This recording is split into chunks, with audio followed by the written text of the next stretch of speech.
Ce diaporama, conçu par le point de contact national ERC, s'adresse avant tout aux candidats de l'appel ERC Consolidator Grant 2023, retenu pour l'étape 2 de l'évaluation. Pendant cette présentation, nous commencerons par vous parler des mécanismes d'évaluation de cette dernière étape et des enjeux de l'audition. La dernière partie de la présentation vous présentera des conseils de préparation. À noter, le webinaire du 11 juillet sera axé sur des retours d'expérience d'un membre de panel et de lauréats, ainsi que sur les questions de l'auditoire. Vous pourrez vous inscrire à partir de la page web où se trouve cet enregistrement. Chaque candidat retenu à l'issue de la première étape reçoit 3 notifications automatiques de l'agence de l'ERC. La première vous informe que vous passez à la deuxième étape de l'évaluation et vous donne quelques premières informations sur les modalités de l'audition. Une deuxième notification arrive quelques semaines plus tard avec tous les détails. La dernière notification rappelle quelques informations et donne le lien de connexion.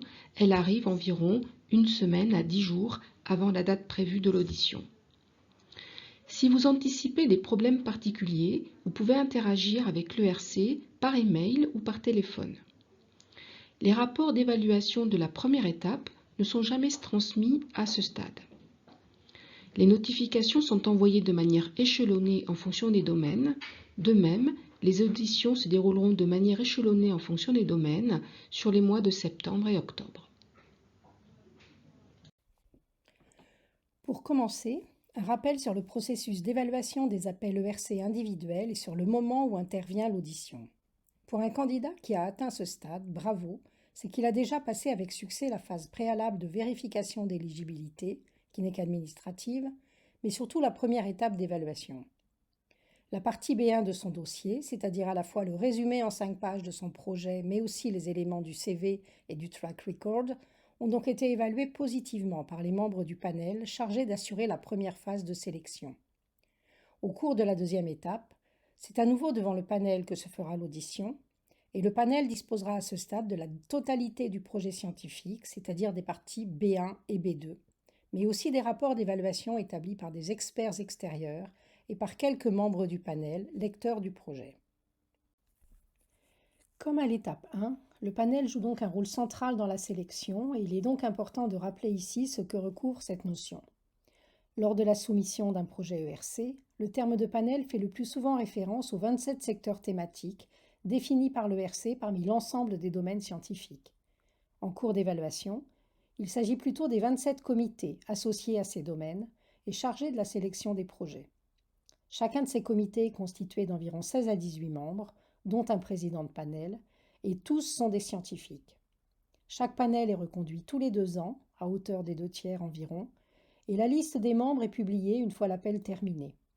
Pour un candidat invité à l'audition, il est donc possible, et souvent très utile, d'analyser en amont la composition du jury qui se trouvera face à lui.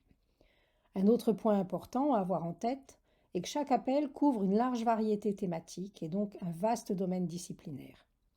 Les compétences au sein d'un panel ne sont donc pas exhaustives et il se peut qu'aucun membre ne soit spécialiste de votre domaine spécifique. Lors de l'interview, le candidat a donc face à lui des scientifiques travaillant sur des problématiques plus ou moins proches de la sienne, et c'est pourtant l'ensemble du panel qu'il faudra convaincre avec des arguments compréhensibles par une large communauté scientifique, en restant toujours pédagogique. Quelques membres du panel, souvent 3 à 4, appelés lecteurs, auront lu le projet en détail et rédigé un rapport. Le panel disposera en outre des évaluations faites par des experts évaluateurs extérieurs, en général de 6 à 8, ici en gris. Ces experts sont des spécialistes couvrant les différents domaines scientifiques abordés dans le projet, et ils disposent pour faire leur évaluation des parties B1 et B2. Leurs rapports sont transmis au panel avant l'interview. Ces experts ne sont pas présents lors de l'audition et n'interviennent pas dans la sélection. Avant l'oral et pour chaque projet, un rapporteur est désigné parmi les membres du panel pour analyser les rapports. C'est souvent lui, ou le président de panel, qui intervient le premier lors des questions pour soulever les principaux points ou interrogations relevés par les experts.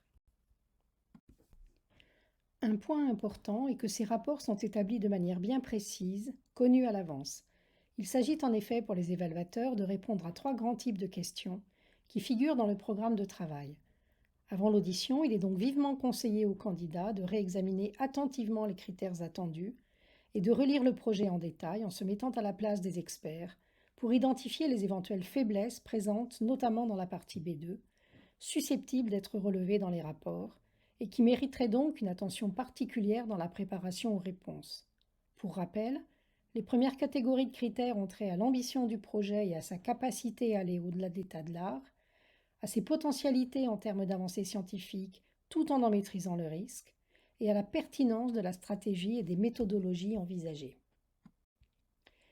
Les critères liés au candidat lui-même portent sur ses atouts scientifiques, sur l'adéquation de son expertise avec le projet, et surtout sur sa capacité à développer et à gérer le projet de manière indépendante. Dans cette compétition, le panel recherche les futurs leaders scientifiques européens. Il faut donc montrer que vous pouvez être l'un d'entre eux. Avant de détailler le contenu de l'audition, un bref résumé des éléments clés précédents qu'il est important d'avoir bien intégrés lors de l'intervention.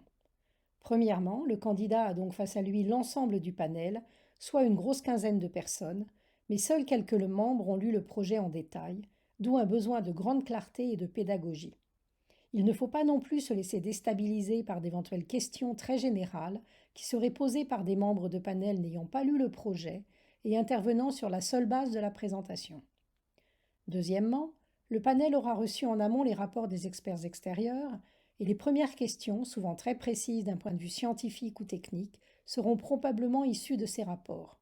Dans la réponse, il faut montrer une bonne maîtrise du problème, mais sans rentrer dans des détails qui pourraient s'avérer contre-productifs face à un jury non nécessairement spécialiste du domaine. Ne pas oublier que c'est le panel qu'il faut convaincre, puisque c'est lui qui décide du classement final. Troisièmement, et très important, c'est la première fois que la partie B2 est évaluée. Elle peut donc contenir des faiblesses non encore relevées jusqu'ici, mais qui peuvent avoir fait l'objet de fortes interrogations de la part des experts, et il est donc capital de bien relire et si possible de faire relire cette partie pour préparer des réponses adaptées à même de lever les doutes. Pour finir, il faut savoir que le classement est remis à 0 entre les étapes 1 et 2. Il s'agit donc d'une nouvelle évaluation dans laquelle l'analyse détaillée du projet scientifique, décrite dans la partie B2, prend une large place. Les modalités de l'oral varient par ailleurs d'un panel à l'autre, comme cela est par exemple illustré ici pour 2 panels distincts, avec des durées de présentation et de sessions questions-réponses différentes, mais aussi des modalités en termes d'autorisation ou non des animations durant la présentation. Dans certains panels, le nombre de transparents est aussi limité. Il est donc important de lire avec attention les consignes définies dans la convocation. Ces consignes sont strictes et doivent être parfaitement respectées. Notamment, il ne faut en aucun cas être trop long dans l'exposé. Vous seriez sinon interrompu sans pouvoir finir ce que vous étiez en train de dire. Depuis la crise sanitaire, le Conseil scientifique de l'ERC a décidé que tous les entretiens avec les candidats aux appels individuels se feront désormais en distanciel, en même temps que les membres du panel seront présents à Bruxelles.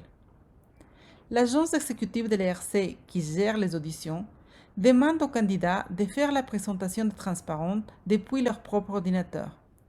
Si vos transparents ne contiennent pas d'animation, préférez un format PDF, souvent plus sûr qu'une version PowerPoint. Il faut d'ailleurs prévoir une version PDF de la présentation au cas où vous rencontreriez des difficultés techniques les jours de l'interview. Vu l'enjeu, cela mérite de se préparer sans hésiter à se faire aider. Ne pas oublier cependant qu'il est interdit de contacter à cet stade les experts impliqués dans l'évaluation. Cela est clairement indiqué dans la convocation. L'idéal est de s'entraîner dans des conditions les plus proches possibles de celles de l'audition, et ce, à la fois devant des spécialistes, qui pourront mettre le doigt sur d'éventuels écueils scientifiques sur lesquels travailler avant l'oral, mais aussi devant des non-spécialistes, représentatifs des membres de panel, ayant donc des compétences complémentaires sur une large palette. Le challenge est donc de démontrer la qualité scientifique du projet et votre capacité à le porter, tout en sachant convaincre un large public de son intérêt. D'un point de vue technique, et dans la mesure où l'intervention a lieu en distanciel, il est impératif de se placer dans les meilleures conditions possibles, ce qui implique d'utiliser un outil informatique fiable, de bien tester au préalable son micro, de s'entraîner à parler en regardant la caméra et de s'assurer de la stabilité de la connexion Internet utilisée. Un travers fréquent à éviter en distanciel est d'être tenté de lire son texte, ce qui n'est jamais bon car cela enlève de la spontanéité. Pour préparer les candidats, de nombreuses institutions d'accueil proposent dorénavant des oraux blancs. N'hésitez pas à les contacter si vous ne l'avez pas encore fait. Quelques conseils de bon sens maintenant relatifs à l'exposé oral. L'idéal est de raconter une histoire avec pédagogie et de manière à maintenir l'attention de l'ensemble de l'auditoire du début à la fin. Il faut savoir capter et maintenir l'intérêt avec un déroulé fluide et clair, des messages simples mais marquants, un visuel adapté qu'il ne faut pas trop charger, et ceci tout en parlant de science puisque c'est ce qui est attendu d'un projet ERC. Une clé de la réussite est de savoir faire passer son enthousiasme et sa passion sur des bases qui doivent toujours rester solides scientifiquement et bien argumentées. Être invité à l'audition est une véritable opportunité pour défendre son projet dans un dialogue avec des pairs, à savoir les membres du panel qui sont eux aussi des scientifiques. Utilisez aussi l'exposé pour montrer que vous portez le projet avec sérieux, sur la base de compétences scientifiques solides et avec toute la conscience du financement conséquent qui est à la clé. Ne pas se perdre dans des détails inutiles, mais aller au contraire à l'essentiel, de manière posée, pour tenir confortablement dans le temps imparti, tout en étant en mesure d'aborder les principaux éléments clés du projet. Parler avec calme et distinctement, et ne pas oublier que ce n'est pas la maîtrise de la langue anglaise qui est jugée, mais bien la qualité du projet. Tout l'enjeu est de satisfaire le panel qui ne demande qu'à vous suivre en étant captivé par ce qui vous fait rêver, dans un contexte où la science est placée au centre. Listons maintenant de manière plus précise les informations qu'il est bon de faire figurer dans l'exposé. Il s'agit ici de conseils, mais chaque projet est particulier et chaque candidat est donc le seul maître de sa présentation et doit l'adapter selon son propre ressenti et les messages clés à faire passer. Dans tous les cas, la question centrale du projet doit arriver assez rapidement pour capter l'attention de l'auditoire. La placer dans le contexte actuel et dire pourquoi elle est importante et nouvelle.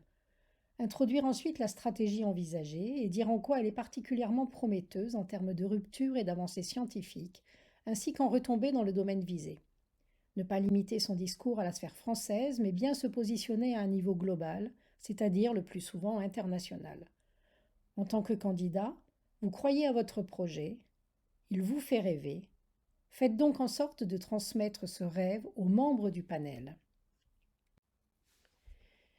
Faites-le cependant en étant convaincant et donc précis, structuré et solide sur les voies méthodologiques qui seront mises en œuvre pour atteindre votre objectif. Il faut notamment démontrer la faisabilité, aborder la question des risques et de leur gestion, mentionner les innovations techniques s'il y en a, et être clair sur les attendus concrets visés en fin de projet. Même s'ils peuvent être brièvement évoqués au cours du déroulé, il n'est pas utile de s'attarder sur les aspects humains et budgétaires. Quelques rappels sur les éléments de CV sont bien sûr aussi utiles, mais ils doivent être brefs pour garder toute la place nécessaire au projet lui-même, qui est l'élément le plus important à ce stade. N'oubliez pas que vous avez passé l'étape 1, votre parcours a donc déjà été bien jugé, et si les évaluateurs souhaitent plus de détails, ils ont tous accès aux documents écrits et donc à votre CV détaillé. L'enjeu, au moment de l'exposer, est plutôt de montrer que vous êtes un vrai scientifique, que vous maîtrisez ce que vous êtes en train de proposer et que vous êtes autonome.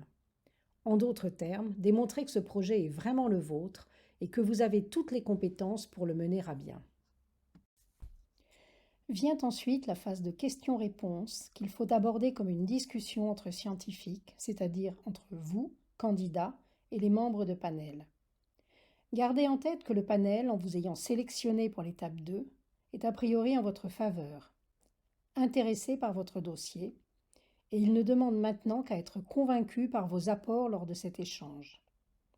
Ne pas oublier que certains panélistes sont éventuellement moins concernés que d'autres par la thématique de votre projet, donc ne pas se laisser déstabiliser par des membres qui pourraient éventuellement paraître moins attentifs. Comme cela a déjà été dit, les premières questions posées par le rapporteur ou le président de panel aborderont les interrogations scientifiques les plus pointues tirées des rapports des experts évaluateurs extérieurs. Lors des réponses, ne pas oublier que vous vous adressez à l'ensemble de l'auditoire. Certaines questions peuvent être assez inattendues.